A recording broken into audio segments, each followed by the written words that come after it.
ਇਹ ਸਰਕਾਰਾਂ ਕਰਦੀਆਂ ਕੀ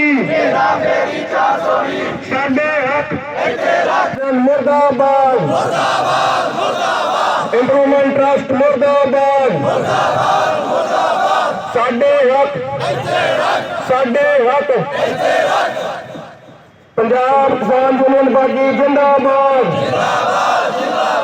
ਡੀਸੀਪੀ ਤੇਜਾ ਮੁਰਦਾਬਾਦ ਡੀਸੀਪੀ ਤੇਜਾ ਮੁਰਦਾਬਾਦ ਪੰਜਾਬ ਕਿਸਾਨ ਯੂਨੀਅਨ ਬਾਗੀ ਜਿੰਦਾਬਾਦ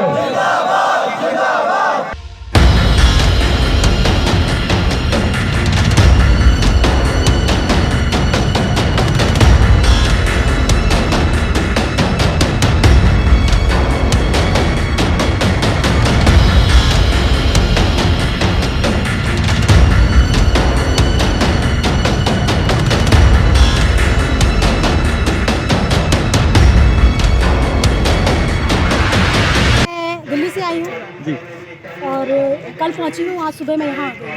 और क्या देखा बड़ा 3-4 दिन से यहाँ पे माहौल ख़राब है, लोग घरों से बेघर हो गए, क्या हाँ कहना जी, चाहते इवन एक दिन पहले मैंने वीडियो कॉल पे लोगों से यहाँ पर कुछ लोगों ने मुझे दिखाया कि मैडम ये दिक्कतें हो रही हैं, आपका यहाँ होना ज़रूरी है।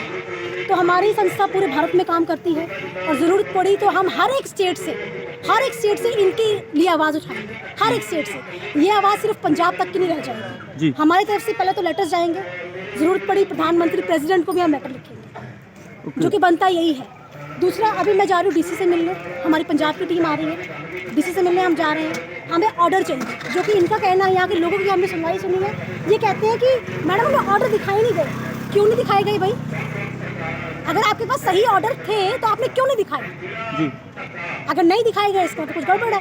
मैम देखा था कि काफ़ी बच्चे जो छोटे छोटे बच्चे हैं 2-2 महीने के, और लेडीज़ हैं, बुजुर्ग हैं, बहुत रो रहे थे, कुरला रहे थे, और बहुत मुश्किल आ रही है। क्या लगता है इनकी सुनवाई हो पाएगी?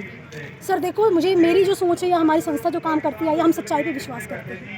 ये सच्चे हैं, इनके कागज़ सच्चे हैं, तो इंसाफ ज़रूर मिलेगा। हो सकता है कि कुछ टाइम लगे, लेकिन इंसाफ ज़रूर मिलेगा। तो आपने कुछ डॉक्यूमेंट्स वगैरह कुछ कलेक्ट सर कुछ कलेक्ट हमने किए हैं, कुछ हमने अपने वकीलों को बोले हैं कि जो उनके पुराने डॉक्यूमेंट्स हैं वो हमें निकाल के दिए जाए कि क्या केस पे क्या कार्रवाई हुई थी, क्या नहीं, क्योंकि इनको पूरी इन्फॉर्मेशन नहीं है, पढ़े लिखे नहीं हैं लोग, इतने एजुकेटेड नहीं हैं, तो वो उस तरीके से बात कर ही नहीं पा रहे हैं। तो जितना कि अभी हमने इसको चीज़ को समझा, सबसे पहले गलती बहुत बड़ी है कि इन्होंने ऑर्डर क्यों नहीं दिखाए। और कोई भी चीज़ अगर तोड़ी जाती है सरकार की तरफ से तो उसकी एक पैमाइश होती है, आप भी जानते हैं, वो क्यों नहीं करवाई गई। मैम क्या लगता है डीसी साहब से मिलने के बाद क्या एक्शन होगा, क्या सर डीसी देखो, मैं उम्मीद नहीं करती कि यहाँ पर डीसी साहब कुछ कर सकते हैं, ठीक है, ये सरकारी चीज़ है, सरकार के अंडर ही सब कुछ है, लेकिन मैं उनसे ऑर्डर ज़रूर लेना चाहूँगी, मैं उसको पढ़ना ज़रूर चाहूँगी। तो उनसे रिक्वेस्ट ही होगी मेरी कि सर प्लीज़ मैं ऑर्डर ज़रूर दीजिए। जो ऑर्डर्स आपको आए हैं, देखो डीसी के पास आए होंगे, ऐसा होता नहीं, according to protocol DC DSP सबको डीसीपी को भेजे जाते हैं, उनके पास भी एक लिस्ट आती है, पूरे पेपर्स आते हैं, उसके बाद ही कार्रवाइयाँ होती हैं, ऐसे कार्रवाई नहीं होती है। तो वो हमें चाहिए, वो हमारी अगर नहीं सुनेंगे फिर ठीक है, हम आगे आवाज़ उठाएंगे, जो बनता है वो करेंगे। अगर सुनवाई नहीं होती तो आने वाले समय कैसे एजेंडे तय किए जाएंगे? सर वो सारे एजेंडे हमारे पास है, कानून से बड़ा कुछ नहीं है। कानून की अगर जानकारी आपको है तो आप हर एक लड़ाई लड़ सकते हैं। तो कानून के साथ साथ आप क्या कहो, जथेबंदी के साथ मिलकर भी इनकी हेल्प करना चाहोगे?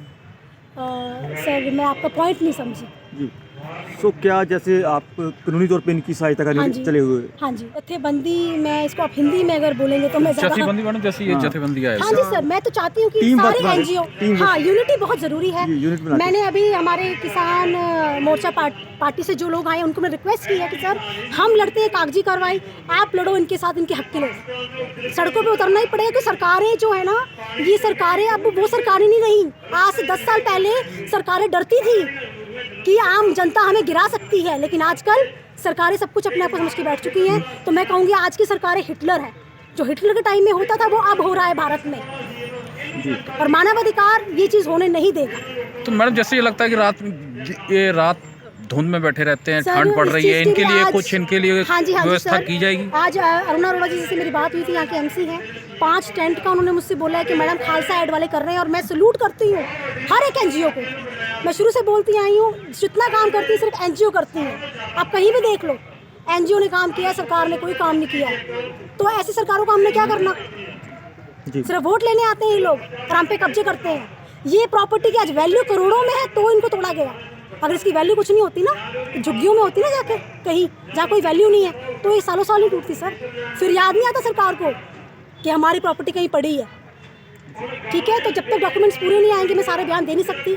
डॉक्यूमेंट्स एक मेरे पास पूरे आ जाएं, फिर हम जो बनती कार्रवाई है वो हम करेंगे, और जहाँ तक आवाज़ उठानी है हम उठाएंगे। बातचीत करने के धन्यवाद। करवाया गया, ਉਹਨਾਂ ਦੇ ਪੁਰਾਣੇ ਜ਼ਖਮ ਜਿਹੜੇ ਆ ਉਹ ਵੀ ਉਲੰਧਰੇ ਗਏ ਆ।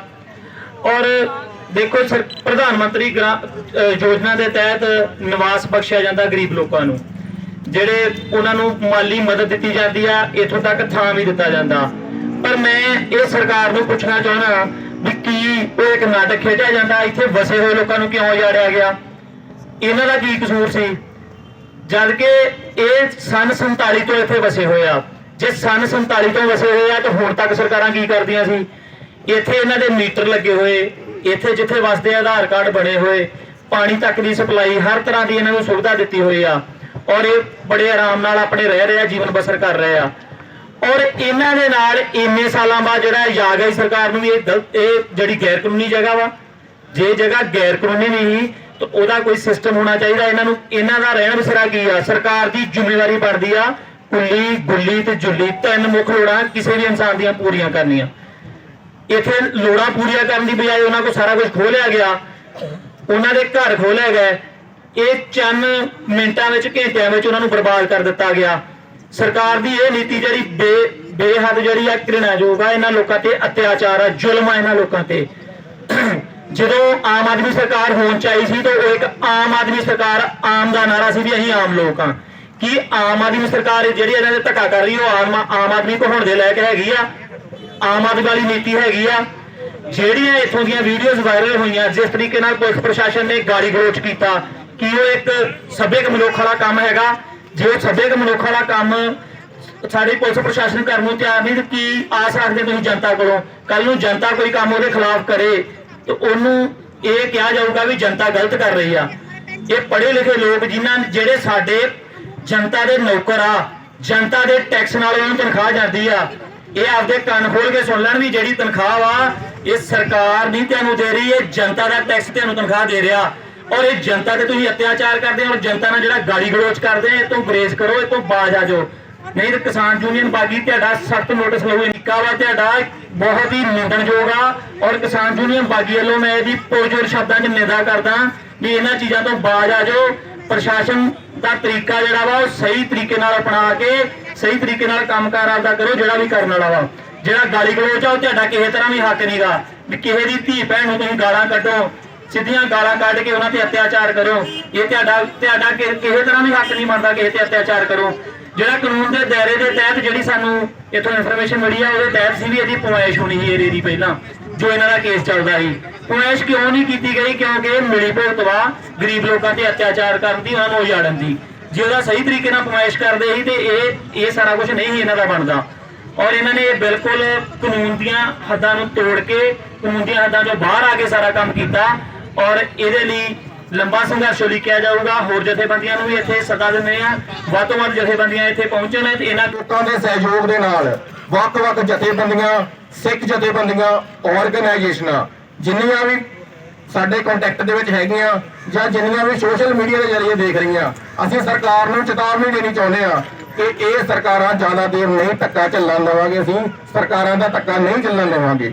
ਅਸੀਂ ਵੱਡੇ ਵੱਡੇ ਬੋਰਡ, ਚਾਹੇ ਉਹ ਪ੍ਰਕਾਸ਼ ਸਿੰਘ ਬਾਦਲ, ਚਾਹੇ ਉਹ ਕੈਪਟਨ ਅਮਰਿੰਦਰ ਸਿੰਘ, ਚਾਹੇ ਹੋਰ ਚੰਨੀ ਵਰਗੇ ਹੋਣ ਜਿਹੜੇ ਬੱਕਰੀਆਂ ਚੋਂਦੇ ਸੀ, ਉਹਨਾਂ ਦਾ ਧੱਕਾ ਨਹੀਂ ਅਸੀਂ ਰਹਿਣ ਦਿੱਤਾ, ਉਹਨਾਂ ਦਾ ਕੱਖ ਨਹੀਂ ਰਹਿਣ ਦਿੱਤਾ ਤੇ ਰਹਿਣ ਅਸੀਂ ਭਗਵੰਤ ਮਾਨ ਸਰਕਾਰ ਦਾ ਵੀ ਕੁਝ ਨਹੀਂ ਦੇਵਾਂਗੇ।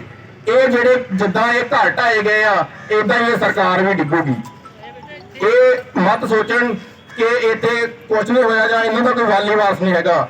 ਵੱਖ-ਵੱਖ ਜਥੇਬੰਦੀਆਂ ਨਾਲ ਕੰਟੈਕਟ ਹੋ ਚੁੱਕਾ ਹੈ। ਸ਼ਾਮ ਤੱਕ, ਸਵੇਰ ਤੱਕ ਟਰੈਕਟਰ ਟਰਾਲੀਆਂ ਜ਼ਰੀਏ ਸਾਰੀਆਂ ਜਥੇਬੰਦੀਆਂ ਵੱਧ ਤੋਂ ਵੱਧ ਇੱਥੇ ਪਹੁੰਚ ਰਹੀਆਂ ਵਾ। ਬਾਕੀ ਜਿਹੜੀ ਸਾਡੀ 5 ਮੈਂਬਰੀ ਟੀਮ ਨੂੰ ਬੇਨਤੀ ਹੈ, ਜਿਹੜੀ 5 ਮੈਂਬਰੀ ਟੀਮ ਕੱਲ ਲਤੀਫਪੁਰਾ ਦੇ ਵਿੱਚ ਬਣਾਈ ਗਈ ਸੀ, ਉਹਨਾਂ ਨੂੰ ਬੇਨਤੀ ਹੈ ਕਿ ਉਹ ਅੱਗੇ ਆ ਕੇ ਬੈਠਣ ਤੇ ਜੋ ਇਹਨਾਂ ਨਾਲ ਧੱਕਾ ਹੋਇਆ ਹੈ ਉਹ ਜ਼ਰੂਰ ਮਾਈਕ ਤੇ ਆ ਕੇ ਸਾਰਿਆਂ ਨੂੰ ਦੱਸਣ। ਜਿੰਨੇ ਵੀ ਪਰਮਿੰਦਰ ਭਾਜੀ ਸੀਗੇ ਜਾਂ ਸਾਡੀਆਂ ਭੈਣਾਂ